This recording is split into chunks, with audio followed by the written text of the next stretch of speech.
Hello, today is December the 7th, and I'm going to be reading Numbers chapter 5, and this is titled The Purity of the Camp. And it reads, The Lord said to Moses, Command the Israelites to send away from the camp anyone who has an infectious skin disease or a discharge of any kind, or who is ceremonially unclean because of a dead body. Send away male and female alike. Send them outside of the camp so that they will not defile their camp, where I dwell among them. The Israelites did this. They sent them outside the camp. They did just as the Lord had instructed Moses. The next part is titled Restitution for Wrongs. And it reads, The Lord said to Moses, Say to the Israelites, when a man or woman wrongs another in any way and so is unfaithful to the Lord, that person is guilty and must confess the sin he has committed. He must make full restitution for his wrong and 1/5 to it, and give it to all the persons he has wronged. But if that person has no close relative to whom restitution can be made for the wrong, the restitution belongs to the Lord and must be given to the priest, along with the ram with which atonement is made for him. All the sacred contributions the Israelites bring to a priest will belong to him. Each man's sacred gifts are his own, but what he gives to the priest will belong to the priest. The next part is titled The Test for an Unfaithful Wife, and it reads, Then the Lord said to Moses, Speak to the Israelites and say to them, If a man's wife goes astray and is unfaithful to him by sleeping with another man, and this is hidden from her husband, and her impurity is undetected, since there is no witness against her, and she has not been caught in the act, and if the feelings of jealousy come over her husband, and he suspects his wife, and she is impure, or if he is jealous and suspects her, even though she is not impure, then he is to take his wife to the priest. He must also take an offering of 1/10 of an ephah of barley flour on her behalf. He must not pour oil on it or put incense on it, because it is a grain offering for jealousy, a reminder offering to draw attention to guilt. The priest shall bring her and have her stand before the Lord. Then he shall take some holy water in a clay jar, and put some dust from the tabernacle floor into the water.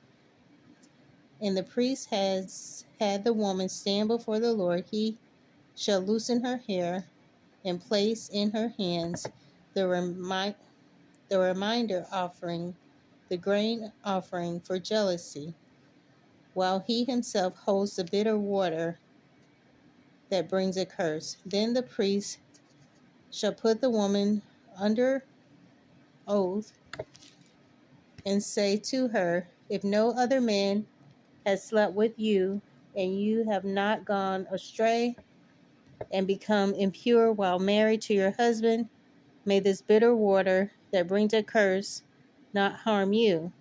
But if you have gone astray while married to your husband, and you have defiled yourself by sleeping with a man other than your husband, here the priest is to put the woman under this curse of the oath. May the Lord cause your people to curse and denounce you when he causes your thigh to waste away and your abdomen to swell. May this water that brings a curse enter your body, so that your abdomen swells and your thigh wastes away. Then the woman is to say, Amen, so be it. The priest is to write these curses on a scroll and then wash them off into the bitter water. He shall have the woman drink the bitter water that brings the curse, and this water will enter her and cause bitter suffering. The priest is to take from her hands the grain offering for jealousy, wave it before the Lord, and bring it to the altar. The priest is then to take a handful of grain offering as a memorial offering and burn it on the altar. After he is to have the woman drink the water, if she has defiled herself and has been unfaithful to her husband, then when she is made to drink the water that brings the curse, it will go into her and cause bitter suffering. Her abdomen will swell and her thigh will waste away, and she will become a curse among her people.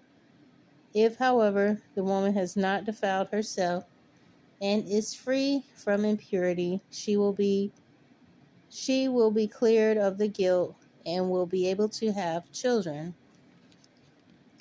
This then is the law of jealousy.